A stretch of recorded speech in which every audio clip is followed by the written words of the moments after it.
ವಾರ್ತೆಗಳ ಪ್ರಾಯೋಜಕರು.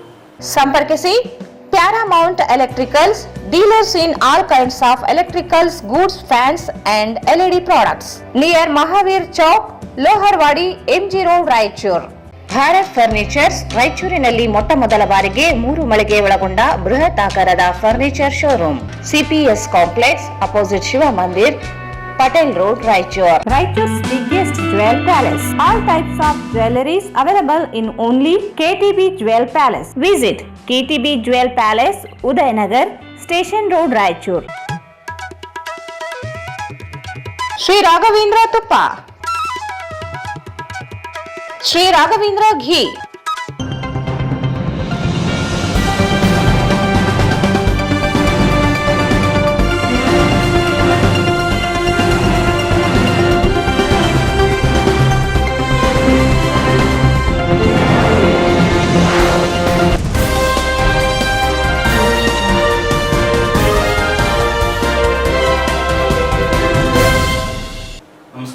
ಸ್ವಾಗತ. ಮೊದಲಿಗೆ ಮುಖ್ಯಾಂಶಗಳು. ವೈಟಿಪಿಎಸ್ನಲ್ಲಿ ಕಲ್ಲಿದ್ದಲು ಅಕ್ರಮ ಕಳ್ಳ ಸಾಗಾಣಿಕೆ, ವೈಟಿಪಿಎಸ್ ರೈಲು ಗುತ್ತೇದಾರರು ಶಾಮೀಲು, ತನಿಖೆಗೆ ಶಿವಕುಮಾರ್ ಯಾದವ್ ಆಗ್ರಹ. ಸರ್ಕಾರಿ ಡಿಗ್ರಿ ಕಾಲೇಜಿನಲ್ಲಿ ಸಂಸ್ಕೃತ ಅಧ್ಯಯನ ಪೀಠ ಪ್ರಾರಂಭ, ಉಚಿತ ತರಬೇತಿ ಡಾ. ವೆಂಕಣ್ಣ. ನವೆಂಬರ್ 8ರಂದು ಭಕ್ತ ಕನಕದಾಸ ಜಯಂತಿ, ಭಾವಚಿತ್ರದ ಮೆರವಣಿಗೆ, ಸಾಧಕರಿಗೆ ಸನ್ಮಾನ, ಕೆ. ಬಸವಂತಪ್ಪ. ಆಶಾಪುರ ರಸ್ತೆಯಲ್ಲಿ ಹೈಮಾಸ್ ದೀಪ ಉದ್ಘಾಟನೆ, ಜನತಾ ಕಾಲೋನಿ ಅಭಿವೃದ್ಧಿಗೆ ಬದ್ಧ, ಜಯಣ್ಣ.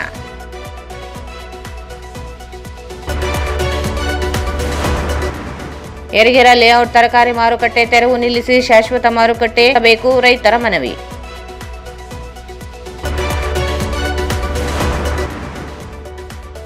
ಮತ್ತು ಗ್ರಾಮ ಪಂಚಾಯಿತಿಗಳಲ್ಲಿ ವಿಶೇಷ ಗ್ರಾಮ ಸಭೆ ನಡೆಸಲು ಒತ್ತಾಯ.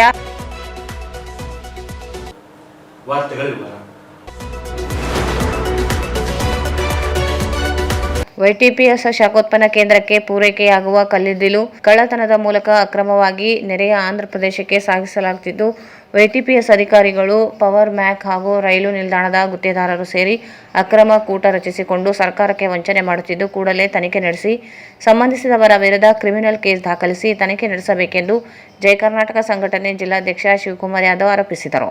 ಅವರು ಇಂದು ಮಾಧ್ಯಮಗೋಷ್ಠಿಯನ್ನು ಉದ್ದೇಶಿಸಿ ಮಾತನಾಡಿ, ವೈಟಿಪಿಎಸ್ಗೆ ಸರಬರಾಜು ಆಗುವ ಕಲ್ಲಿದ್ದಲು ರೈಲ್ವೆ ನಿಲ್ದಾಣದ ಬಳಿ ಸಂಗ್ರಹಿಸಿ ಅಕ್ರಮವಾಗಿ ಸಾಗಾಣಿಕೆ ಮಾಡಲು ಆಗುತ್ತಿದೆ. ವೈಟಿಪಿಎಸ್ ಅಧಿಕಾರಿಗಳಾದ ಕಾರ್ಯನಿರ್ವಾಹಕ ಅಭಿಯಂತರ ಹರೀಶ್ ಪುಂಡಿ, ಸಹಾಯಕ ಅಧೀಕ್ಷಕ ಚಂದ್ರಶೇಖರ್ ಶೆಟ್ಟು, ಯರಮರಸ್ ರೈಲು ನಿಲ್ದಾಣದ ರೈಲು ಅಧಿಕಾರಿ, ವ್ಯಾಗನ್ ಕ್ಲೀನಿಂಗ್ ಗುತ್ತೇದಾರ ಶ್ರೀ ರಾಘವೇಂದ್ರ ಎಂಟರ್ಪ್ರೈಸಸ್ನ ಶೇಷಗಿರಿರಾವ್ ಸೇರಿ ಪ್ರತಿದಿನ ಕಳ್ಳ ಸಾಗಾಣಿಕೆ ಮೂಲಕ ಕಲ್ಲಿದ್ದಲು ಅಕ್ರಮ ಸಾಗಾಣಿಕೆ ಮಾಡಲಾಗುತ್ತಿದೆ. ನಿತ್ಯವೂ ವೈಟಿಪಿಎಸ್ಗೆ 4-5 ರೈಲುಗಳು ವ್ಯಾಗನ್ ಮೂಲಕ ಪೂರೈಕೆಯಾಗುತ್ತಿದೆ. ಆದರೆ ಕಲ್ಲಿದ್ದಲು ವೈಟಿಪಿಎಸ್ ಕೇಂದ್ರ ಒಳಗಡೆ ಹೋಗುವ ಮೊದಲೇ ಕಲ್ಲಿದ್ದಲು ಇಳಿಸಿ ಸಾಗಿಸಲಾಗುತ್ತಿದೆ. ವ್ಯಾಗನ್ನಲ್ಲಿ ಕಲ್ಲಿದ್ದಲು ಎಲ್ಲವನ್ನೂ ಇಳಿಸಬೇಕು, ಆದರೆ ಅಕ್ರಮವಾಗಿ ರೈಲು ನಿಲ್ದಾಣದ ಬಳಿ ಸಂಗ್ರಹಿಸಲಾಗುತ್ತಿದೆ. ಅಲ್ಲಿಂದ ಟಿಪ್ಪರ್ ಮೂಲಕ ನೂರಾರು ಕಾರ್ಮಿಕರನ್ನು ಅಕ್ರಮವಾಗಿ ನೇಮಿಸಿಕೊಂಡು ಕಳ್ಳ ಸಾಗಾಣಿಕೆ ದಂಧೆ ನಡೆಸಲಾಗುತ್ತಿದೆ. ತೆಲಂಗಾಣದ ಕೃಷ್ಣ ಗ್ರಾಮದ ಬಳಿ ಇರುವ ಲಿಕ್ಕರ್ ಫ್ಯಾಕ್ಟರಿಗೆ ಪೂರೈಸಲಾಗುತ್ತಿದೆ. 1 ಟನ್ ಕಲ್ಲಿದ್ದಲಿಗೆ 1,20,000 ರೂಪಾಯಿ ಬೆಲೆ ಇದ್ದು 5-6 ಟನ್ ಸಾಗಿಸಲಾಗುತ್ತಿದೆ. ಸರ್ಕಾರಕ್ಕೆ ಕೋಟ್ಯಾಂತರ ವಂಚನೆಯಾಗುತ್ತಿದೆ. ಜಿಲ್ಲಾಧಿಕಾರಿಗಳು ಕೂಡಲೇ ತನಿಖೆಗೆ ಆದೇಶಿಸಿ ತಪ್ಪಿತಸ್ಥ ಅಧಿಕಾರಿಗಳ ವಿರುದ್ಧ ಕಾನೂನು ಕ್ರಮ ಕೈಗೊಳ್ಳಬೇಕಿದೆ. ಈ ಹಿಂದೆ ಕಲ್ಲಿದ್ದಲು ಕಳ್ಳ ಸಾಗಾಣಿಕೆ ಕುರಿತಾಗಿ ಕೇಸ್ ದಾಖಲಿಸಲಾಗಿತ್ತು. ಆದರೆ ತನಿಖೆ ನಡೆದು ಯಾವುದೇ ಕ್ರಮ ಕೈಗೊಂಡಿಲ್ಲ. ಅನೇಕ ಅಧಿಕಾರಿಗಳು ಶಾಮೀಲಾಗಿದ್ದು ಸಮಗ್ರ ತನಿಖೆ ನಡೆಸಬೇಕೆಂದರು. ಸರ್ಕಾರಕ್ಕೆ ಆಗಿರುವ ಆರ್ಥಿಕ ನಷ್ಟವನ್ನು ಭಾಗಿದಾರರ ಅಧಿಕಾರಿಗಳು ಗುತ್ತೇದಾರರಿಂದಲೇ ವಸೂಲಿ ಮಾಡಬೇಕು. ಈ ಕುರಿತು ಜಿಲ್ಲಾಧಿಕಾರಿಗಳಿಗೆ ದೂರು ನೀಡಲಾಗುತ್ತದೆ. ಕ್ರಮ ವಹಿಸದೆ ಹೋದಲ್ಲಿ ಹಂತದ ಹೋರಾಟ ನಡೆಸುವುದಾಗಿ ಹೇಳಿದರು. ಏನು ನಮ್ಮ ಜಿಲ್ಲೆಯಲ್ಲಿ ವಿದ್ಯುತ್ ಸ್ಥಾವರ ಕೇಂದ್ರ ವೈಟಿಪಿಎಸ್ ಆ ಒಂದು ವಿದ್ಯುತ್ ಕೇಂದ್ರದಲ್ಲಿ ಪ್ರತಿನಿತ್ಯ ಕಲ್ಲಿದ್ದಲು ಮೂಲಕ ವಿದ್ಯುತ್ ಉತ್ಪಾದನೆ ಆಗ್ತದೆ. ಅಲ್ಲಿ ಪ್ರತಿನಿತ್ಯ ಸುಮಾರು 5ರಿಂದ 6 ರೈಲುಗಳು ಬರುತ್ತೆ. ಕಲ್ಲಿದ್ದಲು ತುಂಬಿಕೊಂಡು ಅದು ರಾಮಗುಂಡಮಾಗಲಿ ಅಥವಾ ಒಡಿಶಾದಿಂದಾಗಲಿ ಅಥವಾ ಮಹಾರಾಷ್ಟ್ರದಿಂದಾಗಲಿ ಅದು ಬಂದಿರತಕ್ಕಂಥ ಕಲ್ಲಿದ್ದಲು ಅದು ಸೀದಾ ಯಮರಸ್ ಬೈಕ್ ಒಳಗೆ ರೈಲ್ವೆ ಸ್ಟೇಷನ್ ಮೂಲಕ ನಮ್ಮ ವೈಟಿಪಿಎಸ್ ಒಳಗಡೆ ಹೋಗಿ ಅಲ್ಲಿ ಪ್ರತಿಯೊಂದು ವ್ಯಾಟಿನ್ ಒಂದು ರೈಲಿನಲ್ಲಿ 50ರಿಂದ 58 ವ್ಯಾಟಿನ್ಗಳು ಅಂದರೆ ಬೋಗಿಗಳು ಅದರಲ್ಲಿ ಇರ್ತಕ್ಕಂಥ ಕಲ್ಲಿದ್ದಲು ಎಲ್ಲ ಕ್ಲೀನ್ ಮಾಡ್ಕೊಂಡು ಕ್ಲೀನ್ ಆದ ನಂತರ ಅಲ್ಲಿ ಒಬ್ಬ ಸಂಬಂಧಪಟ್ಟ ಇಲಾಖೆಯ ಜೈನಿ ಪರ್ಮಿಷನ್ ಕೊಟ್ಟು ವಾಪಸ್ ಬರಬೇಕು. ಅದು ಎಲ್ಲಿ ರೈಲ್ವೆ ಸ್ಟೇಷನ್ ನಮ್ಮ ಯರಮರಸ್ ಮೂಲಕ ವಾಪಸ್ ಹೋಗ್ಬೇಕು. ಇಲ್ಲಿ ಪ್ರತಿ ಸರ್ತಿ ಏನಾಗ್ತಾ ಇದೆ, ಅಲ್ಲದೆ ಒಂದು ಅಕ್ರಮ ಕೂಡ ರಚಿಸ್ಕೊಂಡ್ಬಿಟ್ಟಾರ. ಇದು YTPS ಸಬ್ಕಾಂಟ್ರಾಕ್ಟ್ ಪವರ್ ಬ್ಯಾಂಕ್ ಕಂಪನಿ ತಗೊಂಡಿದ್ದಾರೆ. ಅಲ್ಲಿ ವ್ಯವಸ್ಥಾಪಕ ಒಬ್ಬನು ಹರಿಕೃಷ್ಣ ಮತ್ತು ಇನ್ನೊಬ್ಬರು ಸೂಪರ್ವೈಸರ್, ಅವರಿಬ್ಬರು ಮತ್ತೆ ಅಲ್ಲಿ ಅಂದ್ರೆ ಸಂಬಂಧಪಟ್ಟ ಕಲ್ಲಿದ್ದಲು ಸಂಬಂಧಪಟ್ಟ ಇಲಾಖೆ ಅಧಿಕಾರಿಗಳು ಡಬಲಿ ಹರೀಶ್ ಕುಂಡಿ ಮತ್ತು ಚಂದ್ರಶೇಖರ್ ಶೆಟ್ಟಿ ಅಂತಂದು ಅವರಿಬ್ಬರು ಮತ್ತೆ ಸೇರ್ಕೊಂಡು ಇಲ್ಲಿ ರೈಲ್ವೆ ಸ್ಟೇಷನ್ ಅಲ್ಲಿ ಇರ್ತಕ್ಕಂಥ ರೈಲ್ವೆ ಪೋಸ್ಟ್ ಸ್ಟೇಷನ್ ಮಾಸ್ಟರ್ ಅಲ್ಲಿ ಸರ್ಕಾರ ಆ ಒಬ್ಬ ವ್ಯಕ್ತಿ ನಾರ್ತ್ ಕರ್ನಾಟಕದಲ್ಲಿ ಬಟ್ ಇಲ್ಲಿ 2 ವರ್ಷ ರೈಲ್ವೆ ಸ್ಟೇಷನ್ ಮಾಸ್ಟರ್ ಆಗಿದ್ದಾನೆ ಅವನು. ಮತ್ತೆ ಅದರ ಕ್ಲೀನಿಂಗ್ ಏನು ಯಾರು ನೋಡಿದ್ದಾರೆ ವ್ಯಾಗಿನ್ ಕ್ಲೀನ್ ಮಾಡಿ ಇದು ಮಾಡಬೇಕಂತ ಗೊತ್ತಿದ್ದಾರ ಅವ ಶ್ರೀ ಗುರು ರಾಘವೇಂದ್ರ ಎಂಟರ್ಪ್ರೈಸಸ್ ಅಂತಂದು ಶೇಷಗಿರಿರಾವ್.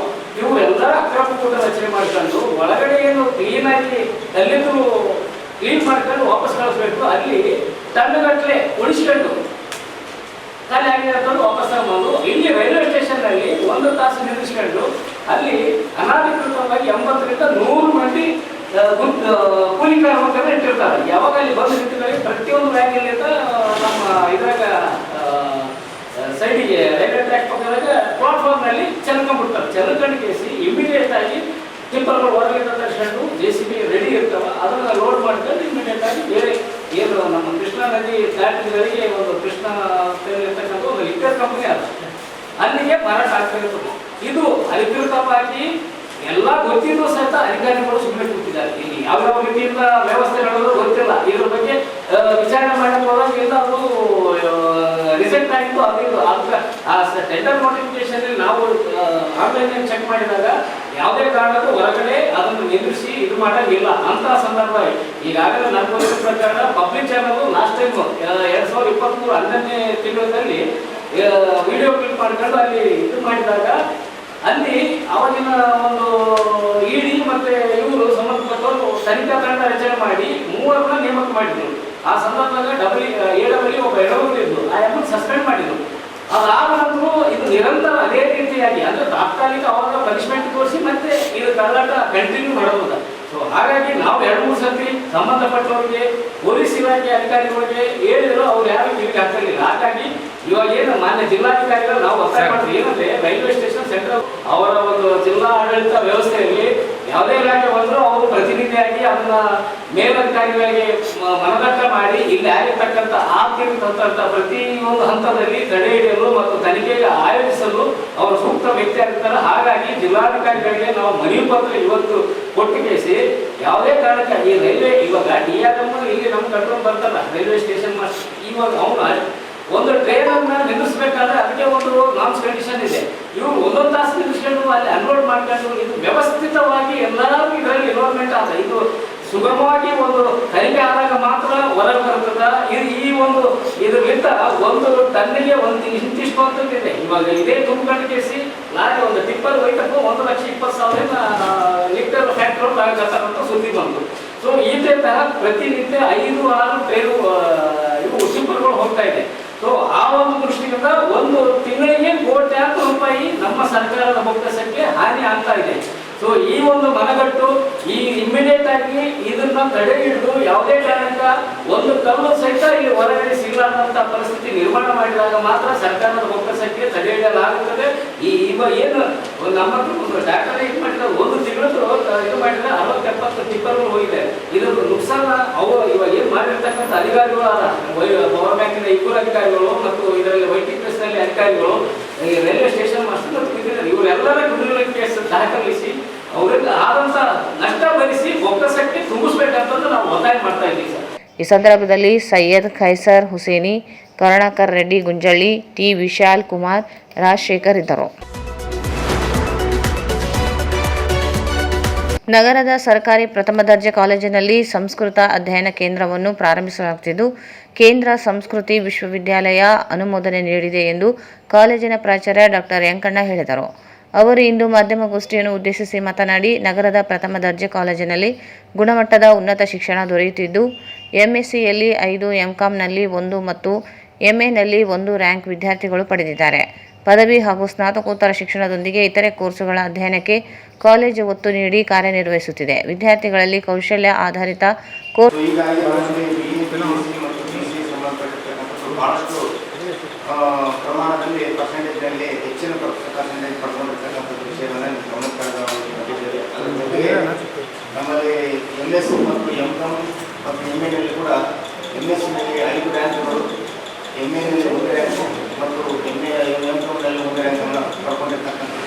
ಕಾರ್ಯಕ್ರಮವನ್ನು ಬಂದಿದ್ದೇವೆ. ಜೊತೆಗೆ ನಮ್ಮ ಕಾಲೇಜು ಭಾಳ ಹೆಸರುವಾಸಿಯಾಗಿರುವುದರಿಂದ ಮತ್ತು ನಮ್ಮ ಕಾಲೇಜಿನ ಗುಣಮಟ್ಟವನ್ನು ಸೌಕರ್ಯರ ಪಾಠ ಪ್ರವಚನ ಇನ್ಫಾರ್ಮೇಷನ್ ನೋಡಿಕೊಂಡು ಇವತ್ತು ನಮಗೆ ಕೇಂದ್ರ ಸಂಸ್ಕೃತಿ ಇಲಾಖೆ ವತಿಯಿಂದ ಸಂಸ್ಕೃತಿ ಸಂಸ್ಥೆಯಿಂದ ಇವತ್ತು ನಮಗೆ ರೋಡ್ ಕರ್ನಾಟಕದಲ್ಲಿ ಎಲ್ಲಿ ಇರಲಾದಂಥ ಸಬ್ಜೆಕ್ಟನ್ನು ಸಂಸ್ಕೃತಿಯಲ್ಲಿ ಇವತ್ತು ನಮಗೆ ಅನುಮೋದನೆ ಮಾಡಲಿಕ್ಕೆ ಅವಕಾಶ ಕೊಟ್ಟಿದೆ. ಸೊ ಹೀಗಾಗಿ ಈ ವಿಷಯವನ್ನು ನಮ್ಮ ನಗರದಲ್ಲಿರ್ತಕ್ಕಂಥ ಎಲ್ಲರಿಗೂ ಮತ್ತು ನಮ್ಮ ರಾಜ್ಯದಲ್ಲಿರ್ತಕ್ಕಂಥ ಸರ್ಕಾರ ಪಟ್ಟದ ಕಾಲೇಜಿನಲ್ಲಿರ್ತಕ್ಕಂಥ ಎಲ್ಲರಿಗೂ ಈ ವಿಷಯವನ್ನು ತಿಳಿಸಲು ಸಲುವಾಗಿ ನಾವು ಇಲ್ಲಿ ಬಂದಿದ್ದೇವೆ. ಸೊ ಈ ವಿಷಯವನ್ನು ನಿಮಗೆ ಗಮನಕ್ಕೆ ತರಲಿಕ್ಕೆ ನಾವು ಮಾಹಿತಿಯನ್ನು ಕೊಡ್ತಾ ಇದ್ದೇವೆ. ಸೊ ಹೆಚ್ಚಿನ ವಿಷಯವನ್ನು ನಮ್ಮ ಪ್ರಾಣೇಶ್ ಕುಲಕರ್ಣಿ ಅವರು ಈ ಸಂಸ್ಕೃತಿಗೆ ಸಂಬಂಧಪಟ್ಟಂಥ ಸಂಸ್ಕೃತ ವಿಷಯವನ್ನು ಸಂಪೂರ್ಣವಾಗಿರ್ತಕ್ಕಂಥ ಮಾಹಿತಿಯನ್ನು ಕೊಡ್ತಾ ಇದ್ದಾರೆ. ಸೊ ದಯವಿಟ್ಟು ಗೌರವಿಸಿ. ಕಾಲೇಜಿನ ಉಪನ್ಯಾಸಕ ಡಾಕ್ಟರ್ ಪ್ರಾಣೇಶ್ ಕುಲಕರ್ಣಿ ಮಾತನಾಡಿ, ರಾಜ್ಯದ 431 ಪದವಿ ಕಾಲೇಜುಗಳಲ್ಲಿ ಇಲ್ಲದೆ ಇರುವ ಸಂಸ್ಕೃತ ಅಧ್ಯಯನ ಕೇಂದ್ರ ನಗರ ಪ್ರಥಮ ದರ್ಜೆ ಕಾಲೇಜಿನಲ್ಲಿ ಪ್ರಾರಂಭಿಸಲಾಗುತ್ತಿದೆ. 15 ವರ್ಷ ಮೇಲ್ಪಟ್ಟ ವಿದ್ಯಾರ್ಥಿಗಳು ಉಚಿತವಾಗಿ ಸಂಸ್ಕೃತ ಅಧ್ಯಯನ ಮಾಡಬಹುದು. ಪ್ರಮಾಣ ಪತ್ರ ಕೋರ್ಸ್ಗಳಿಗೆ ಪ್ರವೇಶ ಪಡೆಯಬೇಕಾಗುತ್ತದೆ. ಕೇಂದ್ರ ಸಂಸ್ಕೃತ ವಿಶ್ವವಿದ್ಯಾಲಯ ಅಧ್ಯಯನ ಕೇಂದ್ರವನ್ನು ಮಂಜೂರು ಮಾಡಿದೆ. ಅಲ್ಲದೆ ಸಂಸ್ಕೃತ ಭಾಷೆಯ ಕಲಿಕೆ ಚಂದನ್ ಎಂಬುವರನ್ನು ಸಹ ನೇಮಕಾತಿ ಮಾಡಲಾಗಿದೆ ಎಂದರು. ಕಾಲೇಜಿಗೆ ನ್ಯಾಕ್ ಪಡೆಯಲು ಕಾಲೇಜಿನ ವಿಶೇಷತೆಗಳನ್ನು ಪರಿಗಣಿಸಲಾಗುತ್ತದೆ. ಕಳೆದ 3 ವರ್ಷಗಳಿಂದ ವಿಶೇಷ ಪ್ರಯತ್ನಗಳನ್ನು ಕಾಲೇಜು ಮಾಡುತ್ತಿದೆ. ಬಿಎಸ್ಸಿಯಲ್ಲಿ ಕೆಮಿಸ್ಟ್ರಿ ಕನ್ನಡದಲ್ಲಿ ಕಲಿಯಲು ಅವಕಾಶ ನೀಡಲಾಗಿದೆ. 77 ವಿದ್ಯಾರ್ಥಿಗಳು ಕನ್ನಡದಲ್ಲಿ ಕೆಮಿಸ್ಟ್ರಿ ಪರೀಕ್ಷೆ ಎದುರಿಸಿದ್ದಾರೆ. 2025-26ನೇ ಸಾಲಿನಲ್ಲಿ ಬಿಎಸ್ಸಿ ಪದವಿ ವಿದ್ಯಾರ್ಥಿಗಳು ಅರ್ಥಶಾಸ್ತ್ರ ಅಭ್ಯಾಸ ಮಾಡಲು ಅವಕಾಶ ನೀಡಲಾಗಿದೆ. ಈಗ ಸಂಸ್ಕೃತ ಅಧ್ಯಯನ ಕೇಂದ್ರ ಸ್ಥಾಪಿಸಿ ಸಂಸ್ಕೃತ ಭಾಷೆ ಕಲಿಯುವವರಿಗೆ ಅವಕಾಶ ಒದಗಿಸಲಾಗುತ್ತದೆ. ಅಲ್ಲದೆ ಹೊಲಿಗೆ ತರಬೇತಿಯನ್ನು ಸ್ವಯಂ ಸೇವಾ ಸಂಸ್ಥೆಗಳ ನೆರವಿನೊಂದಿಗೆ ಪ್ರಾರಂಭಿಸಲಾಗುತ್ತದೆ ಎಂದರು. ಆ ಸಂಸ್ಕೃತ ಅಧ್ಯಯನ ಕೇಂದ್ರವನ್ನು ನಾವು ಉದ್ಘಾಟನೆ ಮಾಡ್ತಾ ಇದ್ದೇವೆ. ಈ ಸಂಸ್ಕೃತ ಅಧ್ಯಯನ ಕೇಂದ್ರದ 2 ವಿಶೇಷತೆಗಳನ್ನು ತಮ್ಮ ಮುಂದೆ ಹೇಳಲಿಕ್ಕೆ ಬಯಸ್ತೇನೆ. ಒಂದು, 15 ವರ್ಷದ ಮೇಲ್ಪಟ್ಟು ಯಾರು ಬೇಕಾದರೂ ಯುವಕ ಯುವತಿ ಏನಂತಂದ್ರೆ ಇಲ್ಲಿ ಅಧ್ಯಯನ ಕೇಂದ್ರಕ್ಕೆ ಬಂದು ಉಚಿತವಾಗಿ ಸಂಸ್ಕೃತ ಭಾಷೆ, ಅದರ ಸಾಹಿತ್ಯ ಮತ್ತು ವ್ಯಾಕರಣವನ್ನು ಕಲಿಬಹುದು ಉಚಿತವಾಗಿ. ಇಲ್ಲ ನಮಗೆ ಅದೊಂದು ಸರ್ಟಿಫಿಕೇಟ್ಸ್ ಬೇಕು ಅಂತಂದ್ರೆ ಅದಕ್ಕೆ 2 ಪ್ರಕಾರದ ಅದ. ಒಂದು ಡಿಪ್ಲೊಮಾ ಅದ, ಇನ್ನೊಂದು ಸರ್ಟಿಫಿಕೇಟ್ ಕೋರ್ಸ್ ಅದ. ಅದಕ್ಕೆ ಪರೀಕ್ಷಾ ಶುಲ್ಕ ಇರ್ತದೆ, ಪರೀಕ್ಷಾ ಕೊಟ್ಟು ಕಲಿಬಹುದು. ಇನ್ನು ಇದರದ್ದು 2ನೇ ಹಂತದ ವಿಶೇಷತೆ ಏನಂತಂದ್ರೆ ಕೇಂದ್ರೀಯ ಸಂಸ್ಕೃತ ವಿಶ್ವವಿದ್ಯಾಲಯದ ವೈಸ್ ಚಾನ್ಸಲರ್ ಇದ್ದಾರೆ ರಘು ಮೋಹಂತಿ ಅವರು. ಅವ್ರು ಏನ್ ಹೇಳಿದ್ದಾರೆ ನಮ್ಗೆ ಅಂತಂದ್ರೆ, ನಿಮ್ಮ ಭಾಗದಲ್ಲಿ ಯಾರೇ ಯುವಕರಿರಲಿ ಅವರು ಸಂಸ್ಕೃತವನ್ನು ಕಲಿತು ಸಂಸ್ಕೃತ ಬೋಧನೆ ಮಾಡಲಿಕ್ಕೆ ಅವರು ಅರ್ಹರಾಗಿದ್ರೆ ಅವರಿಗೆ ನಾವು ಸಂಸ್ಕೃತ ಬೋಧಕರಾಗಿ ನೇಮಕಾತಿಯನ್ನು ಮಾಡಿಕೊಡ್ತೀವಿ ಅಂತ ಹೇಳಿದ್ದಾರೆ. ಅದರಂತೆಯೇ ನಮ್ಮ ಕಾಲೇಜಿಗೆ ಇದೇನು ಸಂಸ್ಕೃತದನ್ನು ಇದನ್ನು ಬೋಧನೆ ಮಾಡೋ ಸಲುವಾಗಿಯೇ ವಿಶೇಷವಾಗಿ ಕೂಚ್ ಬಿಹಾರ್ ವೆಸ್ಟ್ ಬೆಂಗಾಲ್ನಿಂದ ಚಂದನ್ ಬರ್ಮನ್ ಅಂತ ಹೇಳಿ ಅವರಿಗೆ ನೇಮಕಾತಿ ಮಾಡಿದ್ದಾರೆ. ಅವರು ವೆಸ್ಟ್ ಬೆಂಗಾಲ್ನವರು ಸಂಸ್ಕೃತ ಬೋಧನೆ ಮಾಡೋ ಸಲುವಾಗಿ ಇಲ್ಲಿಗೆ ಬಂದಿದ್ದಾರೆ, ನಮ್ಮ ಕಾಲೇಜಿಗೆ ಅಪಾಯಿಂಟ್ ಆಗಿ ಬಂದಿದ್ದಾರೆ. ಇದರದ್ದು ಪ್ರಾರಂಭ ಮಾಡಿದ್ದು ನಮ್ಮ ಶಾಂಸುಕರ್ ಅಂತ ಹೇಳಿ ಇವರು ನಗರದವರೇ. ಇವರು ಮೊದಲು ಏನಂತಂದ್ರೆ ಸಾಫ್ಟ್ವೇರ್ನಾಗ ಇದ್ರು, ಅದನ್ನ ಬಿಟ್ಟು ಏನಂತಂದ್ರೆ ಸಂಸ್ಕೃತದ ಸೇವೆಗೆ ಬಂದಿರ್ತಾರೆ. ಸಂಸ್ಕೃತದ್ದು ನಾವು ಯಾಕೆ ಪ್ರಚಾರ ಮಾಡ್ತಾ ಇದ್ದೀವಿ ಅಂತಂದ್ರೆ, ನಮ್ಮ ಕಾಲೇಜು ನ್ಯಾಕಿಗೆ ನಾವು ಹೋದಾಗ, ಡಿಗ್ರಿ ಕಾಲೇಜ್ಗಳು ನ್ಯಾಕಿಗೆ ಹೋದಾಗ ಅವ್ರು ಕೇಳ್ತಾರೆ ಎಷ್ಟು ಕೋರ್ಸ್ಗಳನ್ನ ನೀವು ಆಫರ್ ಮಾಡ್ತೀರಿ ಅಂತ ಹೇಳಿ. ಪದವಿದಾಗೆ ಕೋರ್ಸ್ಗಳಲ್ಲಿ ಎಷ್ಟು ಭಿನ್ನತೆ ಇದೆ ಮತ್ತು ಪತ್ರಿಕೆಗಳಲ್ಲಿ ಎಷ್ಟು ವೈವಿಧ್ಯತೆ ಇದೆ. ಇಲ್ಲಿ ನಾನು 3 ವಿಷಯಗಳನ್ನ ತಮ್ಮ ಗಮನಕ್ಕೆ ತರಲಿಕ್ಕೆ ಬಯಸ್ತೇನೆ. ನಮ್ಮ ಮಾನ್ಯ ಪ್ರಾಚಾರ್ಯರ ಎಂಕಣ್ಣವರ ಮಾರ್ಗದರ್ಶನದಲ್ಲಿ ನಾವು 3 ವಿಶೇಷ ಸಾಧನೆಗಳನ್ನು ಮಾಡಿದ್ದೀವಿ. ನಂಬರ್ 1, 2021-22ನೇ ಸಾಲಿಗೆ DA-ದಲ್ಲಿ ಕೆಮಿಸ್ಟ್ರಿ ಪೇಪರ್ ಅನ್ನ ಓಪನ್ ಎಲೆಕ್ಟಿವ್ ಆಗಿ ಬೋಧನೆ ಮಾಡಿದ್ದು ಬಹುಶಃ ಏಕೈಕ ಕಾಲೇಜ್ ನಮ್ದಾಗಿರ್ತದೆ. ಡಿಗ್ರಿದಾಗ ಏನಂತಂದ್ರೆ ನಿಮಗೆ BA-ದಾಗ ಸೈನ್ಸ್ ಪತ್ರಿಕೆಗಳು ಇರುವುದಿಲ್ಲ. ಕೆಮಿಸ್ಟ್ರಿ ಪೇಪರ್ ಅನ್ನ ನಾವು ಬೋಧನೆ ಮಾಡಿದ್ದೇವೆ. 77 ಹುಡುಗರು ಕೆಮಿಸ್ಟ್ರಿ ಪೇಪರ್ ತಗೊಂಡು ಪಾಸ್ ಆಗಿದ್ದಾರೆ. ಇಲ್ಲಿ ನಾನು ನಮ್ಮ ಏನ್ ವಿಶ್ವವಿದ್ಯಾಲಯದ ಕುಲಪತಿಗಳಿದ್ದಾರೆ ಮತ್ತು ಕುಲಸಚಿವರಿದ್ದಾರೆ, ಅವರಿಗೆ ಥ್ಯಾಂಕ್ಸ್ ಹೇಳಬೇಕು. ಮೊಟ್ಟ ಮೊದಲ ಬಾರಿಗೆ ಕೆಮಿಸ್ಟ್ರಿ ಪೇಪರ್ ಅನ್ನ ಕನ್ನಡದಾಗ ಮಾಡಿಕೊಟ್ಟಾರೆ ಹುಡುಗರಿಗೆ ಸರಳ ಆಗಲಿ ಅಂತ ಹೇಳಿ. ಸೊ ಆ ಕನ್ನಡ ಪೇಪರ್ ಅನ್ನ ನಾವು ಕನ್ನಡ ಪೇಪರ್ ಅನ್ನ ಓದಿ ನಮ್ಮ ವಿದ್ಯಾರ್ಥಿಗಳು ಪಾಸ್ ಆಗಿದ್ದಾರೆ. ಈ ವರ್ಷ 25-26ನೇ ಸಾಲಿಗೆ ಮತ್ತೆ ನಾವು ಪ್ರಾಚಾರ್ಯ ಮಾರ್ಗದರ್ಶನದಲ್ಲಿ DA ದಲ್ಲಿ ಅರ್ಥಶಾಸ್ತ್ರ ಓದೋದು ಸಹಜ, ಆದ್ರೆ ಈ ಸಾರಿ BSc ಒಳಗೆ ಎಕನಾಮಿಕ್ಸ್ ಅನ್ನ ಇಂಟ್ರೊಡ್ಯೂಸ್ ಮಾಡಿ ಅದರೊಂದಿಗೆ ಫಿಸಿಕ್ಸ್ ಮತ್ತು ಮ್ಯಾಥಮೆಟಿಕ್ಸ್ ಇರುವಂತಹ ಒಂದು ವಿಶೇಷವಾದ ಕಾಂಬಿನೇಷನ್ ಇಡೀ ನಮ್ಮ ರಾಜ್ಯದ ಯಾವ ಕಾಲೇಜ್ನಾಗಿಲ್ಲ, ನಮ್ಮ ಕಾಲೇಜ್ನಾಗ ಅದ. ಇದು ಯಾಕೆ ನಾವು ತಗೊಂಡಿದ್ದೀವಿ, ನಾವು ಕಾಲೇಜಿಗೆ ತಂದಿದ್ದೀವಿ ಅಂತಂದ್ರೆ, ಸಾಮಾನ್ಯವಾಗಿ BSc ಓದಿದ ಹುಡುಗರಿಗೆ ಟೆಕ್ನಿಕಲ್ ಸಬ್ಜೆಕ್ಟ್ಸ್ ಓದಬೇಕು ಅನ್ನೋದು ಸ್ವಲ್ಪ ಕಷ್ಟ ಆಗ್ತದೆ.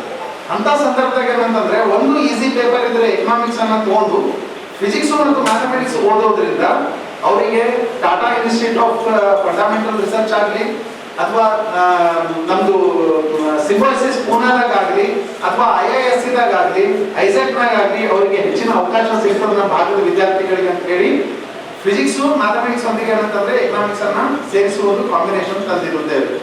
ಆ ನಿಟ್ಟಿನಲ್ಲಿಯೇ ಇನ್ನೊಂದು ಹೊಸ ಹೆಜ್ಜೆ ಏನಂತಂದ್ರೆ ನಮ್ಮ ಸಂಸ್ಕೃತವನ್ನ ಆಫರ್ ಮಾಡೋದು. ಸೊ ದಟ್ ನಾವು ಏನಂತಂದ್ರೆ ಹೆಚ್ಚಿನದಾಗಿ ನಾವು ವಿದ್ಯಾರ್ಥಿಗಳಿಗೆ ವಿಷಯಗಳನ್ನ ಆಫರ್ ಮಾಡಬಹುದು ಅಂತ ಹೇಳಿ. ಇನ್ನೊಂದು ವಿಶೇಷ ಸಾಧನೆ ನಮ್ಮ ಪ್ರಾಚಾರ್ಯ ಮಾರ್ಗದರ್ಶನದಾಗ ಏನಂತಂದ್ರೆ ಹೊಲಿಗೆ ಕೇಂದ್ರ ಸ್ಥಾಪನೆ ಮಾಡ್ತಾ ಇದ್ವಿ. ನಮ್ಗೆ ಒಂದು ಸ್ವಸಹಾಯ ಸಂಸ್ಥೆದವರು 5 ಹೊಲಿಗೆ ಮಷಿನ್ಗಳನ್ನ ಕೊಟ್ಟಿದ್ದಾರೆ ಮತ್ತು ಇನ್ನರ್ ಲೇಡಿ ಕ್ಲಬ್ ಇದೆ, ಅವರು 5 ಹೊಲಿಗೆ ಮಷಿನ್ಗಳನ್ನ ಕೊಟ್ಟಿದ್ದಾರೆ. ನಾವು ಅದಕ್ಕಾಗಿ ಒಬ್ಬ ಟ್ರೈನರ್ಗೆ ತಗೊಂಡು ವಿದ್ಯಾರ್ಥಿನಿಯರಿಗೆ ವಿಶೇಷವಾಗಿ ಕಲಿಕೆಯೊಂದಿಗೆ ಕೌಶಲ್ಯವನ್ನ ಕೊಟ್ಟು ಅವರ ಮುಂದಿನ ಜೀವನ ಏನಂತಂದ್ರೆ ಅವರಿಗೆ ಆರ್ಥಿಕವಾಗಿ ಸ್ವಾವಲಂಬಿಗಳಾಗಲಿ ಅನ್ನೋ ನಿಟ್ಟಿನಲ್ಲಿ ಈ ಕಾರ್ಯಗಳ ಸರ್ ಸಾಹಿತ್ಯ ಇರ್ತದೆ, ಸಂಸ್ಕೃತ ಆಸ್ ಅ ಲ್ಯಾಂಗ್ವೇಜ್ ಇರ್ತದೆ, ಅದರೊಳಗೆ ಹಿಸ್ಟ್ರಿ ಇರ್ತದೆ, ಜೊತೆಗೆ ವೇದಗಳಿರ್ತಾವ, ಜೊತೆಗೆ ವಿಜ್ಞಾನ ಇರ್ತದೆ, ಗ್ರಾಮರ್ ಇರ್ತದೆ. ಈ ಸಂದರ್ಭದಲ್ಲಿ ಉಪನ್ಯಾಸಕರುಗಳಾದ ಡಾಕ್ಟರ್ ಮಹಾಂತೇಶ್ ಅಂಗಡಿ, ಸಂಸ್ಕೃತ ಉಪನ್ಯಾಸಕ ಚಂದನ್ ಬರುಮಾನ್, ಶ್ಯಾಮ್ ಸುಂದರ್ ಇದ್ದರು. ಪ್ರತಿ ವರ್ಷದಂತೆ ಈ ವರ್ಷ ನವೆಂಬರ್ 8ರಂದು ಶ್ರೀ ಕನಕದಾಸರ ಜಯಂತಿಯನ್ನು ಅದ್ದೂರಿಯಾಗಿ ಆಚರಣೆ ಮಾಡಲು ನಿರ್ಧರಿಸಲಾಗಿದೆ ಎಂದು ಕುರುಬ ಸಮಾಜದ ಜಿಲ್ಲಾಧ್ಯಕ್ಷ ಕೆ ಬಸವಂತಪ್ಪ ಹೇಳಿದರು. ಅವರು ಇಂದು ಮಾಧ್ಯಮಗೋಷ್ಠಿಯನ್ನು ಉದ್ದೇಶಿಸಿ ಮಾತನಾಡಿ, ಜಿಲ್ಲಾಡಳಿತದ ಸಹಯೋಗದೊಂದಿಗೆ 538ನೇ ಶ್ರೀ ಕನಕದಾಸರ ಜಯಂತಿ ಆಚರಿಸಲು ನಿರ್ಧರಿಸಲಾಗಿದೆ. ಅಂದು ಬೆಳಗ್ಗೆ ಶ್ರೀ ಕನಕದಾಸ ವೃತ್ತದಿಂದ ಪುತ್ಥಳಿಗೆ ವಿಶೇಷ ಪೂಜೆ ಸಲ್ಲಿಸಿ ಮೆರವಣಿಗೆ ನಡೆಸಲಾಗುತ್ತದೆ. 100 ಡೊಳ್ಳುಗಳೊಂದಿಗೆ ಪೂರ್ಣ ಕುಂಭಕಳಸ ಹಾಗೂ ನಾನಾ ವಾದ್ಯಗಳೊಂದಿಗೆ ಭಾವಚಿತ್ರದ ಮೆರವಣಿಗೆ ನಡೆಯಲಿದೆ. ನಂತರ ಪಂಡಿತ್ ಸಿದ್ದರಾಮ ಜಂಬಲ್ದಿನಿ ರಂಗಮಂದಿರದಲ್ಲಿ ವೇದಿಕೆ ಕಾರ್ಯಕ್ರಮ ನಡೆಯಲಿದೆ ಎಂದರು.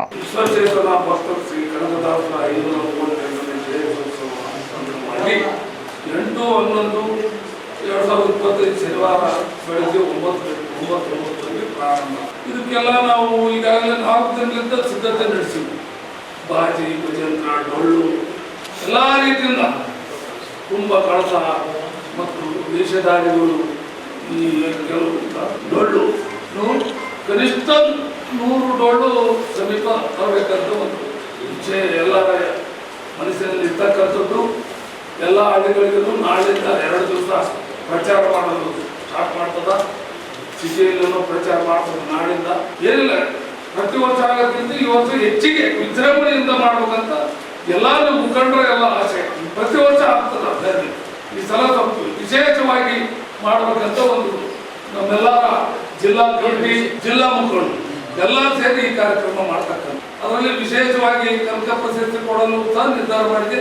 ಅದರ ಬಗ್ಗೆ ಪ್ರಶಸ್ತಿ ಕೊಡೋದ್ರ ಬಗ್ಗೆ ನಮ್ಮ ಬಿ ಬಸವರಾಜ್ ಅವರು ಹೇಳ್ತಾರೆ. ಸಮಾಜ ಕಾರ್ಯಾಧ್ಯಕ್ಷ ಬಿ ಬಸವರಾಜ್ ಮಾತನಾಡಿ, ಶ್ರೀ ಕನಕದಾಸ ಜಯಂತಿ ಅಂಗವಾಗಿ ಸಿಂಧನೂರಿನ ಕೆ ಕರಿಯಪ್ಪ ಇವರಿಗೆ ಕನಕರತ್ನ ಪ್ರಶಸ್ತಿ ಪ್ರದಾನ ಮಾಡಲಾಗುತ್ತದೆ. ಅಲ್ಲದೆ ವಿವಿಧ ಕ್ಷೇತ್ರದಲ್ಲಿ ಸಾಧನೆಗೈದ ಮಹನೀಯರನ್ನು ಸನ್ಮಾನಿಸಿ ಗೌರವಿಸಲಾಗುತ್ತದೆ. ಶಿಕ್ಷಣ ಕ್ಷೇತ್ರದಲ್ಲಿ ರಾಜಶೇಖರ್ ಸುಂಕೇಶ್ವರಹಾಳ, ಸಾಹಿತ್ಯ ಕ್ಷೇತ್ರದಲ್ಲಿ ಡಾಕ್ಟರ್ ರಾಜಶ್ರೀ ಕಲ್ಲೂರ್ಕರ್, ವೈದ್ಯಕೀಯ ಕ್ಷೇತ್ರದಲ್ಲಿ ಡಾಕ್ಟರ್ ಅರುಣಾ ಮಸ್ಕಿ, ಪರಿಸರ ಕ್ಷೇತ್ರದಲ್ಲಿ ಸರಸ್ವತಿ ಕಿಲಿಕಿಲೆ, ಸಂಗೀತ ಕ್ಷೇತ್ರದಲ್ಲಿ ಸುಗುರೇಶ್ ಅಸ್ಗಿಹಾಳ್, ಸಮಾಜ ಸೇವೆಯಲ್ಲಿ ಲಿಂಗಪ್ಪ ಪೂಜಾರ್, ಮಾಧ್ಯಮ ಕ್ಷೇತ್ರದಲ್ಲಿ ಶ್ರೀಕಾಂತ್ ರಾವೂರ್ ಇವರಿಗೆ ಸನ್ಮಾನಿಸಿ ಗೌರವಿಸಲಾಗುತ್ತದೆ ಎಂದರು. ಅತ್ಯಂತ ವಿಜೃಂಭಣೆಯಿಂದ ಮತ್ತು ಅರ್ಥಪೂರ್ಣವಾಗಿ ಮಾಡುವಂಥ ಹಿನ್ನೆಲೆಯಲ್ಲಿ ನಾವು ಈಗಾಗಲೇ ಸ್ವಾಗತ ಸಮಿತಿಯನ್ನು ರಚನೆ ಮಾಡಿಕೊಂಡು ಕಳೆದ ಒಂದು 15 ದಿವಸದಿಂದ ಸಹಿತ ಈ ಒಂದು ಸಮಾಜದ ಒಂದು ಎಲ್ಲ ಜನವಿಭಾಗವನ್ನು ಒಳಗೊಂಡ ಮೆರವಣಿಗೆ ಮತ್ತು ರಂಗಮಂದಿರದ ಕಾರ್ಯಕ್ರಮ ಎಲ್ಲ ಹಮ್ಮಿಕೊಂಡಿದ್ದೀವಿ. ಈ ಒಂದು ರಂಗಮಂದಿರ ಕಾರ್ಯಕ್ರಮದಲ್ಲಿ ಜಿಲ್ಲಾ ಉಸ್ತುವಾರಿ ಮಂತ್ರಿಗಳು ಮತ್ತು ಶಾಸಕರು, ಮಂತ್ರಿ ಮಾನ್ಯರ MLCಗಳು ಮತ್ತು ಎಲ್ಲ ಉಪಸದಸ್ಯರು ಎಲ್ಲರನ್ನೂ ಸಹಿತ ಈ ಒಂದು ಕಾರ್ಯಕ್ರಮ ಇನ್ವೈಟ್ ಮಾಡಿದ್ವಿ. ಅದಲ್ಲದೆ ಈ ನಮ್ಮ ಒಂದು ಇನ್ನೊಂದೇನೆಂದರೆ ಮುಖ್ಯವಾಗಿ ನಮ್ಮ ಮೆರವಣಿಗೆ ಸಹಿತ ಯಾವುದೇ ಕಾರಣಕ್ಕೆ, ಯಾಕಂದ್ರೆ ನಾವು ಭಾಳಷ್ಟು ಡೊಳ್ಳು ಇದೆಲ್ಲ ಬಜೆಟ್ ಅಂತ ಲೇಟ್ ಆಗಿರ್ತದೆ, ಅದನ್ನು ಸಹಿತ ಸ್ವಲ್ಪ ಮೆರವಣಿಗೆ ಸಮಿತಿ ಮಾಡಿ ಅದನ್ನು 12 ಗಂಟೆಗೆ ವೇದಿಕೆ ಕಾರ್ಯಕ್ರಮ ಸಹಿತ ಇಂಪಾರ್ಟೆನ್ಸ್ ಕೊಟ್ಟು ನಾವು ಇವತ್ತು ಮಾಡ್ತಾ ಇದ್ದೀವಿ. ಅದು 100% ಮಾಡ್ತೀವಿ. ಯಾಕಂದರೆ ಅದರ ಆ ಒಂದು ಪರಿಕಲ್ಪನೆ, ಆ ಒಂದು ಇದು ಅದು ಮೆರವಣಿಗೆ ಹೋಗ್ತದೆ ನಮ್ಮ ಶಕ್ತಿ ಅಂತಕ್ಕಂಥ ಹಿನ್ನೆಲೆಯಲ್ಲಿ ನಾವು ಭಾಳಷ್ಟು ಈ ಒಂದು ಉಪಸಮಿತಿಗಳು ಮಾಡಿಕೊಂಡು ಅದನ್ನು ಆ ನಿಟ್ಟಿನಲ್ಲಿ ಪ್ರಯತ್ನ ಮಾಡ್ತಿದ್ದೀವಿ. ಆ ವೇದಿಕೆಯ ಕಾರ್ಯಕ್ರಮದಲ್ಲಿ ಒಂದು ಉಪನ್ಯಾಸಕರಾಗಿ ಪ್ರಾಣೇಶ್ ಕುಲಕರ್ಣಿ ಅಂತೀವಿ, ವಿದ್ಯಾರ್ಥಿ ಕಾಲೇಜಿನ ಒಂದು ಉಪನ್ಯಾಸ ಪ್ರಶಸ್ತಿ ಉಪನ್ಯಾಸಕರು ಬರ್ತಾರೆ.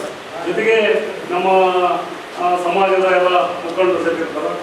ಜೊತೆಗೆ ಜಿಲ್ಲಾಧಿಕಾರಿಗಳೆಲ್ಲ ಅಧಿಕಾರಿಗಳು ಸಹಿತ ಮನೆ ಮಾಡಿಕೊಂಡು ಎಲ್ಲ ಇಲಾಖೆಯ ಅಧಿಕಾರಿಗಳ ಜೊತೆ ಈ ಕಾರ್ಯಕ್ರಮ. ವಿಶೇಷವಾಗಿ ನಾವು ಪ್ರತಿ ವರ್ಷದಂತೆ ಈ ವರ್ಷ ಸಹಿತ ವಿವಿಧ ಕ್ಷೇತ್ರದಲ್ಲಿರ್ತಕ್ಕಂಥ ಸಾಧಕರು ಸಹಿತ ನಾವು ಗುರುತಿಸಿ ಈ ವರ್ಷ ಸನ್ಮಾನ ಮಾಡ್ತಿದ್ವಿ.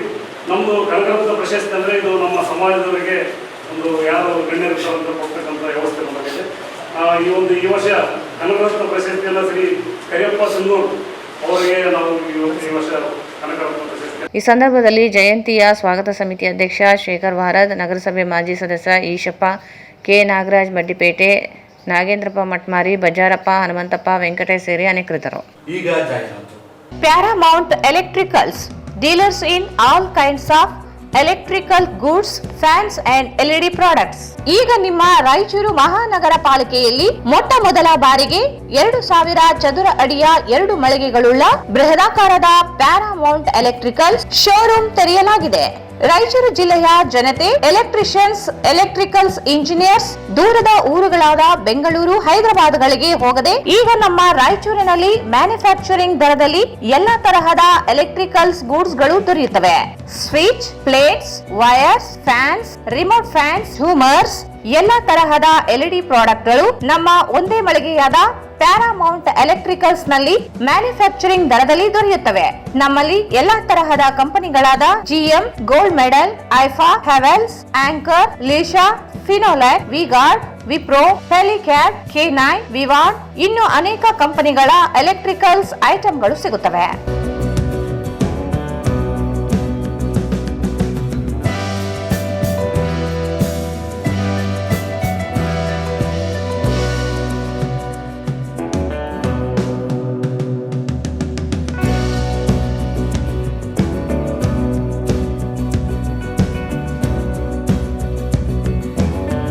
ಸಂಪರ್ಕಿಸಿ Paramount electricals, dealers in all kinds of electricals goods, fans and LED products, near Mahavir Chowk, Loharwadi, MG road, Raichur. Mobile 8861382770. Bharat furnitures, ರಾಯಚೂರಿನಲ್ಲಿ ಮೊಟ್ಟ ಮೊದಲ ಬಾರಿಗೆ 3 ಮಳಿಗೆ ಒಳಗೊಂಡ ಬೃಹತ್ ಆಕಾರದ furniture showroom. We have a office, household and all types of furnitures. Dealers in wooden cot, dining table, sofa set, dressing table, computer table, tea tables, office chairs, steel almirah, wardrobe, TV stands, glassware items, sleepwell products, Dandro cello chairs, Supreme sofa set, Doco set furnitures, Sri Steel furnitures.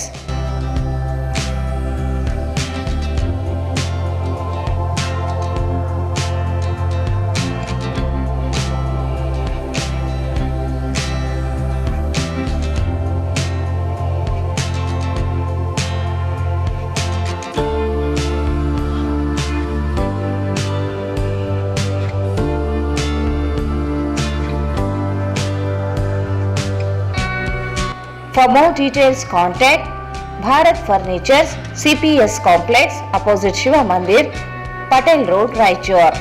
Mobile 9880024095.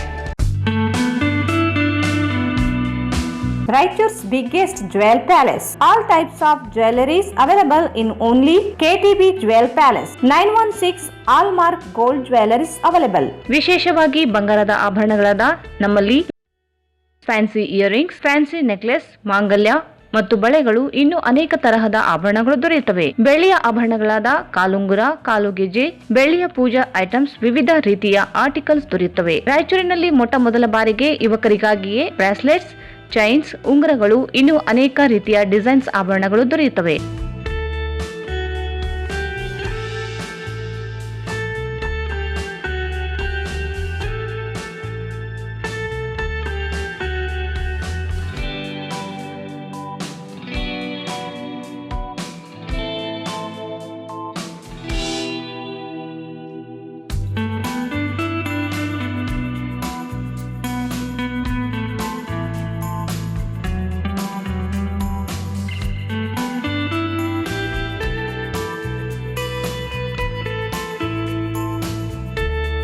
Visit KTB Jewel Palace, Udayanagar, Station Road, Raichur. Mobile 8123535300. Shri Raghavendra ತುಪ್ಪ, ಶ್ರೀ ರಾಘವೇಂದ್ರ ಘೀ, ಶ್ರೀ ರಾಘವೇಂದ್ರ ತುಪ್ಪ, ಶ್ರೀ ರಾಘವೇಂದ್ರ ಘೀ. ಮತ್ತೊಮ್ಮೆ ವಾರ್ತೆಗಳಿಗೆ ಸ್ವಾಗತ. ನಗರದ ಆಶಾಪುರ ರಸ್ತೆಯ ಜನತಾ ಕಾಲೋನಿಯಲ್ಲಿ ಹೊಸದಾಗಿ ಅಳವಡಿಸಿದ್ದ high mast light ಸಾರ್ವಜನಿಕರಿಗೆ ಉಪಯುಕ್ತವಾಗುವಂತೆ ಮಹಾನಗರ ಪಾಲಿಕೆ ಹಿರಿಯ ಸದಸ್ಯ ಜಯಣ್ಣ ಹೇಳಿದರು. ನಗರದ ಆಶಾಪುರ ರಸ್ತೆಯ ಜನತಾ ಕಾಲೋನಿಯಲ್ಲಿ ವಾರ್ಡಿನ ಜನರಿಂದಲೇ ಹೈಮಾಸ್ ವಿದ್ಯುತ್ ದೀಪವನ್ನು ಉದ್ಘಾಟಿಸಿ ನಂತರ ಮಾತನಾಡಿದರು. ಈ ಹಿಂದೆ ನೀಡಿದ ಮಾತಿನಂತೆ ಬಹುತೇಕ ಕೆಲಸಗಳನ್ನು ಈಡೇರಿಸಲು ಪ್ರಯತ್ನಿಸುತ್ತಿದ್ದೇನೆ. ನನ್ನ ವಾರ್ಡಿಗೆ ಬೇಕಾದ ರಸ್ತೆ, ನೀರು, ವಿದ್ಯುತ್ ದೀಪ, ಮೂಲಭೂತ ಸೌಕರ್ಯಗಳನ್ನು ಒದಗಿಸುವೆ. ಯಾವುದೇ ಕೊರತೆ ಬಾರದಂತೆ ನೋಡಿಕೊಳ್ಳುವ ಕೆಲಸ ಮಾಡುತ್ತಿದ್ದೇನೆ. ಸಮುದಾಯ ಭವನಕ್ಕೆ ಬೇಕಾದ ಎಲ್ಲ ಅವಶ್ಯಕತೆ ಪೂರೈಸಲಾಗುವುದು ಎಂದು ತಿಳಿಸಿದರು. ಈಗಾಗಲೇ 4 ಉದ್ಯಾನವನದಲ್ಲಿ ಹೈಮಾಸ್ ದೀಪ ಅಳವಡಿಸಲಾಗಿದೆ. ಸುಮಾರು 20 ಉದ್ಯಾನವನದಲ್ಲಿ ಸಸಿ ನೆಟ್ಟು ಹಸಿರೀಕರಣಕ್ಕೆ ಪ್ರಯತ್ನಿಸಲಾಗುತ್ತಿದೆ. ಇದಕ್ಕೆ ಸಮುದಾಯ ಸಂಪೂರ್ಣವಾಗಿ ಸಹಕರಿಸುತ್ತಿದ್ದು, ವಾರ್ಡಿನ ಉದ್ಯಾನವನಕ್ಕೆ ರಕ್ಷಣೆ ನೀಡುತ್ತಿರುವುದು ಪರಿಸರದ ಮೇಲಿರುವ ಕಾಳಜಿ ಎತ್ತಿ ತೋರಿಸುತ್ತದೆ ಎಂದು ತಿಳಿಸಿದರು. Ward number 2 Janata colony Asapura road ರಸ್ತೆಯಲ್ಲಿರುವಂಥ ಈ ಉದ್ಯಾನವನ ಸುಮಾರು 4-5 ವರ್ಷಗಳ ಕೆಳಗೆ ಇದನ್ನು ಅಭಿವೃದ್ಧಿ ಮಾಡಿದ್ವಿ. ಇದಕ್ಕೆ ಹೈಮಾಸ್ ಲೈಟ್ ಬೇಕಾಗಿತ್ತು. ಭಾಳ ದಿನಗಳಿಂದ ಇಲ್ಲಿ ಜನ ಕೇಳ್ತಾ ಇದ್ದರು. ಇವತ್ತು ಹೈಮಾಸ್ ಲೈಟ್ ಅಳವಡಿಕೆ ಮಾಡಿ ಇವತ್ತು ಸಾರ್ವಜನಿಕರು ಉಪಯೋಗಕ್ಕೆ ಇವತ್ತು ನಾವು ಮಳೆ ಇಲ್ಲೇ ಅದ ಶಾಲಾ ಕೈಲಿಂದ ಓಪನ್ ಮಾಡಿಸಿವಿ. ಆಲ್ಮೋಸ್ಟ್ ಜನತಾ ಕಾಲದಲ್ಲಿ ಎಲ್ಲ ರಸ್ತೆಗಳು ಮುಗಿದವ. ಇನ್ನೂ 1-2 ರಸ್ತೆ ಅವ. ಒಂದು ಕಡೆ ಡ್ರೈನಿನ ಪ್ರಾಬ್ಲಮ್ ಐತೆ ಕಮ್ಯುನಿಟಿ ಹಾಲ್ ಪಕ್ಕದಲ್ಲಿ. ಅದನ್ನು ಕೂಡ ಮುಂದಿನ ದಿನಗಳಲ್ಲಿ ಮಾಡ್ತೀನಿ. ಆ 2 ರಸ್ತೆನೂ ಇಲ್ಲೇ ಒಂದು ರಸ್ತೆ ಐತೆ, ಇನ್ನೊಂದು ಆ ಕಡೆ ಒಂದು ರಸ್ತೆ ಐತೆ. ಆ 2 ರಸ್ತೆ ಆದರೆ ಸಂಪೂರ್ಣವಾಗಿ ಎಲ್ಲ CC ರಸ್ತೆಗಳನ್ನು ಇಲ್ಲಿ ಮಾಡಿದ್ದೀವಿ. ಮತ್ತು ಸಮುದಾಯ ಭವನ ಮುಂದೆ ಕೂಡ ಎಲ್ಲ ಟೆವರ್ಸ್ ಹಾಕಿ ಜನರಿಗೆ ಸಂಪೂರ್ಣವಾಗಿ ಉಪಯೋಗಕ್ಕಾಗಿ ಮಾಡಿಕೊಟ್ಟಿದ್ವಿ ಸಮುದಾಯ ಕೆಲಸಗಳಿಗೆ. ಮತ್ತು ಸಮುದಾಯ ಭವನದಲ್ಲಿ ಕೂಡ ನಮ್ಮ ರಾಮಕೃಷ್ಣ ಡಾಕ್ಟ್ರಲ್ಲ ಮತ್ತು ಆ ಸಮುದಾಯ ಭವನದಲ್ಲಿ ಇಲ್ಲಿ ಮಕ್ಕಳಿಗೆ ವಿಶೇಷವಾದಂಥ ಬೋಧನೆಯನ್ನು ಮಾಡಲಿಕ್ಕೆ ಸಾಯಂಕಾಲ 2 ಶಿಕ್ಷಕರನ್ನು ನೇಮಿಸಿ ಇವತ್ತು ಮಕ್ಕಳೆಲ್ಲ ಇವತ್ತು ಸಾಯಂಕಾಲ ಸಮುದಾಯ ಭವನದಲ್ಲಿ ಇವತ್ತು ಅಕ್ಷರ ಕಲಿಯುವಂಥ ಕೆಲಸವನ್ನು ಮಾಡ್ತಾಯಿದ್ದಾರೆ. ಹಾಗೆ ಇನ್ನು ಇಲ್ಲಿ ಮುಂದೆ ಈ ಮುಖ್ಯವಾದಂಥ ರಸ್ತೆ ಅಪ್ರೋಚಲ್ಲಿ ಸ್ವಲ್ಪ 10 ಫೀಟು ಕೆಟ್ಟಿದೆ, ಅದನ್ನು ಸರಿಪಡಿಸ್ತೀನಿ. ಒಟ್ಟಾರೆ ನಾವೇನು ಹಿಂದೆ ಚುನಾವಣೆಯಲ್ಲಿ ಈ ಭಾಗದಲ್ಲಿ ನಾನೇನು ಮಾತು ಕೊಟ್ಟಿದ್ದೆ ಅವೆಲ್ಲ ಕೆಲಸಗಳನ್ನು ನಾನು ನೆರವೇರಿಸಿದ್ದೀನಿ. ಇನ್ನು 1-2-3% 1-2 ಸಣ್ಣ ರಸ್ತೆಗಳು, ಆಮೇಲೆ ಒಂದು ಕಡೆ ನೀರಿನ ಸಮಸ್ಯೆ ಐತೆ, ಒಂದು ಕಡೆ ಕಾಲುವೆದು ಒಂದು 50-60 ಫೀಟ್ ಕಾಲುವೆದೈತೆ. ಅವನು ಕೂಡ ಮುಂದಿನ ದಿನಗಳಲ್ಲಿ ಮಾಡ್ತೇನೆ. ಅವ್ರು ಆ್ಯಕ್ಚುಲಿ ಹೋದ ಸಲ ಓಪನಿಂಗ್ ಮಾಡಬೇಕಂತ ಬಂದಿದ್ವಿ. ಅವತ್ತು ಇದು ಲೈಟನ್ನು ಅಳವಡಿಸಲಿಕ್ಕೆ ಸಾಧ್ಯ ಆಗಿದ್ದಿಲ್ಲ. ಅದಕ್ಕಾಗಿ ಈಗ ಅಲ್ಲೇ ಎಲ್ಲರೂ ಇಲ್ಲಿ ಬಂದಿದ್ದರೆ ಆ ಕೆಲಸಗಳು ಕೂಡ ಮಾಡ್ತಾರೆ. ಒಟ್ಟಾರೆ ಟೋಟಲಿ ನಾನು ಇವರಿಗೆ ಮತ ಕೇಳುವಂಥ ಸಂದರ್ಭದಲ್ಲಿ ಏನು ಮಾತು ಕೊಟ್ಟಿದ್ದೆ ಸಂಪೂರ್ಣವಾದಂಥ ಎಲ್ಲ ಕೆಲಸಗಳನ್ನು 100% ಆಗಿದೆ. ಎಲೆಕ್ಷನ್ ಆಗಲಿ ಮುಂಚೆನೇ ನಮಗೆ ಮಾತು ಕೊಟ್ಟಿದ್ದೆಲ್ಲ ಅದು ಸಂಪೂರ್ಣ ಮಾತು ಅಭಿವೃದ್ಧಿ ಮಾಡ್ಯಾರ, ನಿರ್ವಹಿಸಿದ್ದಾರೆ. ಭಾಳ ಚಂದ ಮಾಡಿದ್ದಾರೆ. ನಮ್ಮ ಕಾಲೋನ್ಯಾಗ ಇಂಥ ಎಲ್ಲ ಸೌಲಭ್ಯ ಇದ್ದಿಲ್ಲ, ಇವಾಗ ಭಾಳ ತುಂಬ ಚೆನ್ನಾಗಿ ಮಾಡಿದ್ದಾರೆ. ನಮ್ಮ ಕಾಲೋನಿಗೆ CC ರೋಡು, ಎಲ್ಲ ಪಾರ್ಕು, ಲೈಟು, ಅಭಿವೃದ್ಧಿ, ನೀರು, ಡ್ರೈನೇಜು ಎಲ್ಲ ಒಳ್ಳೆ ಕೆಲಸ ಮಾಡಿದ್ದಾರೆ. ಮಾಡ್ತೀನಿ ಅಂದರೆ ಮಾಡಿದ್ದಾರೆ. ಎಲ್ಲ ಕೆಲಸ ಚೆನ್ನಾಗಾಗಿದೆ. ಜಯಣ್ಣ ಸಾರಿಗೆ ನಮಸ್ಕಾರ. ಇನ್ನು ಅಭಿವೃದ್ಧಿ ಮಾಡಿರಿ ಸರ್, ಇನ್ನು ಸ್ವಲ್ಪ ಒಳ್ಳೆ ಅಭಿವೃದ್ಧಿ ಮಾಡಿದ್ರೆ ನಾವೆಲ್ಲ ಸಂತೋಷ ಆಗಿರ್ತೀವಿ.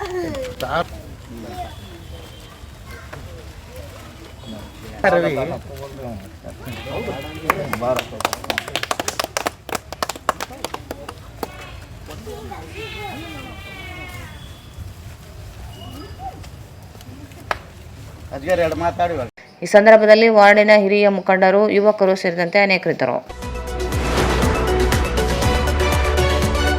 ನಗರದ ವಾರ್ಡ್ ನಂಬರ್ 13ರ ಅಗಾಪೆ ಚರ್ಚ್ ಹತ್ತಿರ ಇರುವ ಯರಗೇರ ಲೇಔಟ್ನ ಹೊಸ ತರಕಾರಿ ಮಾರುಕಟ್ಟೆಯನ್ನು ತೆರವುಗೊಳಿಸುವ ಕ್ರಮವನ್ನು ತಕ್ಷಣ ನಿಲ್ಲಿಸಿ ಅದನ್ನು ಶಾಶ್ವತ ತರಕಾರಿ ಮಾರುಕಟ್ಟೆ ಎಂದು ಘೋಷಿಸಬೇಕೆಂದು ರೈತ ಮತ್ತು ಸಾರ್ವಜನಿಕ ಸಂಯುಕ್ತ ಹೋರಾಟ ಸಮಿತಿಯಿಂದ ಜಿಲ್ಲಾಧಿಕಾರಿ ಮತ್ತು ನಗರ ಪಾಲಿಕೆ ಆಯುಕ್ತರ ಕಚೇರಿಗೆ ಮನವಿ ಸಲ್ಲಿಸಿದರು. ಪ್ರಸ್ತುತ ಸ್ಥಳದಲ್ಲಿ ರೈತರು ನೇರವಾಗಿ ಸಾರ್ವಜನಿಕರಿಗೆ ತರಕಾರಿ ಮಾರಾಟ ಮಾಡುತ್ತಿದ್ದಾರೆ. ಈ ಸ್ಥಳವು ನಗರ ವಿಸ್ತರಣೆ ಮತ್ತು ಜನಸಂಖ್ಯೆಯ ದೃಷ್ಟಿಯಿಂದ ಅತ್ಯಂತ ಸೂಕ್ತವಾಗಿದ್ದು ಪಾಲಿಕೆಯ ವ್ಯಾಪ್ತಿಯೊಳಗೆಯೇ ಬರುತ್ತದೆ. ಆದರೂ ಅಧಿಕಾರಿಗಳು ತೆರವು ನೋಟಿಸ್ ನೀಡಿರುವುದು ರೈತ ಸಮುದಾಯದ ಮೇಲೆ ಹಿಂಸಾತ್ಮಕ ಕ್ರಮವಾಗಿದೆ ಎಂದು ಆಕ್ರೋಶ ವ್ಯಕ್ತಪಡಿಸಿದರು. ನಗರ ಪಾಲಿಕೆ ಕಾಯ್ದೆ 1976ರ ಸೆಕ್ಷನ್ 58(2)(e) ಹಾಗೂ ಸೆಕ್ಷನ್ 288(0) ಪ್ರಕಾರ ಪಾಲಿಕೆಗೆ ಹೊಸ ಮಾರುಕಟ್ಟೆಗಳನ್ನು ಸ್ಥಾಪಿಸುವ, ನಿರ್ವಹಿಸುವ ಮತ್ತು ಸಾರ್ವಜನಿಕ ಹಿತದೃಷ್ಟಿಯಿಂದ ಅಭಿವೃದ್ಧಿ ಮಾಡುವ ಅಧಿಕಾರವಿದೆ ಎಂದು ಉಲ್ಲೇಖಿಸಿದರು. ಹಳೆಯ ಮಾರುಕಟ್ಟೆ ಅಸಮರ್ಪಕವಾಗಿದ್ದು ಈ ಹೊಸ ಮಾರುಕಟ್ಟೆ ಅಗತ್ಯವಾಗಿರುವ ನೈಜ ಅಂಶಗಳನ್ನು ಪಾಲಿಕೆ ಪರಿಗಣಿಸಬೇಕು ಎಂದು ಮನವಿ ಮಾಡಿದರು. ಇದೇ ವೇಳೆ ಈ ಮಾರುಕಟ್ಟೆಯಲ್ಲಿ ವಾರ್ಡುಗಳು 13, 14, 15, 16 ಮತ್ತು 3ರ ವ್ಯಾಪಾರಿಗಳು ಹಾಗೂ ಗ್ರಾಹಕರು ಭಾಗಿಯಾಗುತ್ತಿದ್ದಾರೆ. ಜೊತೆಗೆ ಹಳೆ ಮತ್ತು ಹೊಸ ಮಲಿಯಾಬಾದ್, ರಾಜಲ್ಬಂಡ, ದೇವನಹಳ್ಳಿ, ತುಂಟಾಪುರ, ಸಿದ್ದರಾಂಪುರ, ಬಿಜನಗೇರಿ, ಚಂದ್ರಬಂಡ, ಈಜಾಪುರ, ಮಿತಿಮಲ್ಕಾಪುರ, ಬೋಳಮನದೊಡ್ಡಿ ಸೇರಿದಂತೆ ಅನೇಕ ಹಳ್ಳಿಗಳು ರೈತರ ತಮ್ಮ ಶ್ರಮದಿಂದ ಬೆಳೆದ ತರಕಾರಿಗಳನ್ನು ಇಲ್ಲಿ ಮಾರಾಟ ಮಾಡುತ್ತಿದ್ದಾರೆ ಎಂದು ಹೇಳಿದರು. ಈ ಸಂದರ್ಭದಲ್ಲಿ ಗೌತಮ್, ರಮೇಶ್, ಮೊಹಸಿನ್, ಭಾಷಾ, ಜಾನಿ, ವಾಸಿಂ, ಬಾಬಾ, ರಾಜಾ, ಅಂಜಿ, ರಘು, ತಾಹೆರ್, ಜುಬೇರ್, ಶಂಶು ಸೇರಿದಂತೆ ಇತರರಿದ್ದರು. ತಾಲೂಕಿನ ಎಲ್ಲ ಗ್ರಾಮ ಪಂಚಾಯಿತಿ ಮಟ್ಟದಲ್ಲಿ ಮಕ್ಕಳ ವಿಶೇಷ ಗ್ರಾಮ ಸಭೆ ನವೆಂಬರ್ ತಿಂಗಳಲ್ಲಿ ಕಡ್ಡಾಯವಾಗಿ ಮಾಡುವಂತೆ ಆದೇಶಿಸಬೇಕು ಎಂದು ಕ್ರೈ ಸಂಸ್ಥೆ ವತಿಯಿಂದ ತಾಲೂಕು ಪಂಚಾಯಿತಿ ಸ್ಥಾನಿಕ ಅಧಿಕಾರಿಗೆ ಮನವಿ ಸಲ್ಲಿಸಲಾಯಿತು.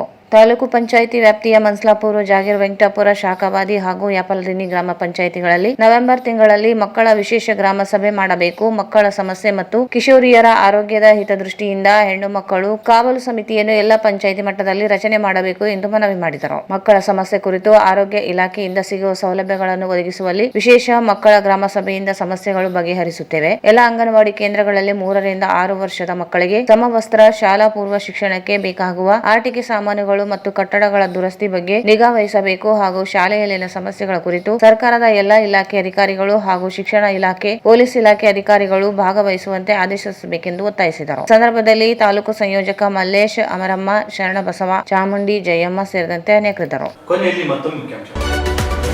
ವೈಟಿಪಿಎಸ್ನಲ್ಲಿ ಕಲ್ಲಿದ್ದಲು ಅಕ್ರಮ ಕಳ್ಳ ಸಾಗಾಣಿಕೆ, ವೈಟಿಪಿಎಸ್ ರೈಲು ಗುತ್ತೇದಾರರು ಶಾಮೀಲು, ತನಿಖೆಗೆ ಶಿವಕುಮಾರ್ ಯಾದವ್ ಆಗ್ರಹ. ಸರ್ಕಾರಿ ಡಿಗ್ರಿ ಕಾಲೇಜಿನಲ್ಲಿ ಸಂಸ್ಕೃತ ಅಧ್ಯಯನ ಪೀಠ ಪ್ರಾರಂಭ, ಉಚಿತ ತರಬೇತಿ ಡಾ. ವೆಂಕಣ್ಣ.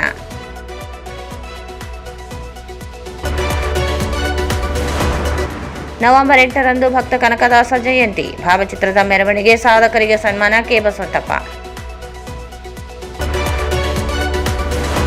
ಆಶಾಪುರ ರಸ್ತೆಯಲ್ಲಿ ಹೈಮಾಸ್ ದೀಪ ಉದ್ಘಾಟನೆ, ಜನತಾ ಕಾಲೋನಿ ಅಭಿವೃದ್ಧಿಗೆ ಬದ್ಧ, ಜಯಣ್ಣ.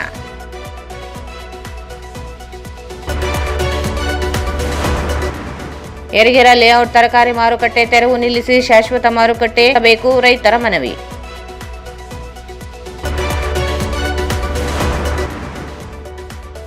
ಮತ್ತು ಗ್ರಾಮ ಪಂಚಾಯಿತಿಗಳಲ್ಲಿ ವಿಶೇಷ ಗ್ರಾಮ ಸಭೆ ನಡೆಸಲು ಒತ್ತಾಯ. ಇಲ್ಲಿಗೆ ವಾರ್ತಾ ಮುಕ್ತವಾಯಿತು. ಮುಂದಿನ ವಾರ್ತೆಗಳನ್ನು ಮತ್ತೆ ಭೇಟಿಯಾಗೋಣ. ವಂದನೆಗಳು.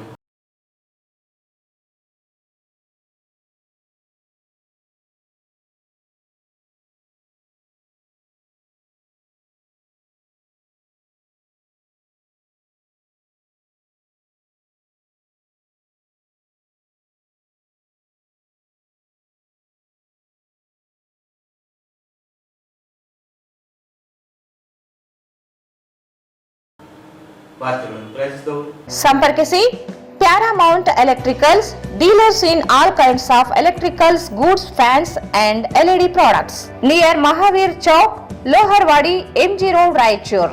ಭಾರತ್ ಫರ್ನಿಚರ್ಸ್ ರಾಯಚೂರಿನಲ್ಲಿ ಮೊಟ್ಟ ಮೊದಲ ಬಾರಿಗೆ 3 ಮಳಿಗೆ ಒಳಗೊಂಡ ಬೃಹತ್ ಆಕಾರದ furniture showroom, CPS complex, opposite Shiva Mandir, Patel Road, Raichur. Raichur's biggest jewel palace. All types of jewelries available in only KTB Jewel Palace. Visit KTB Jewel Palace, Udayanagar, Station Road, Raichur.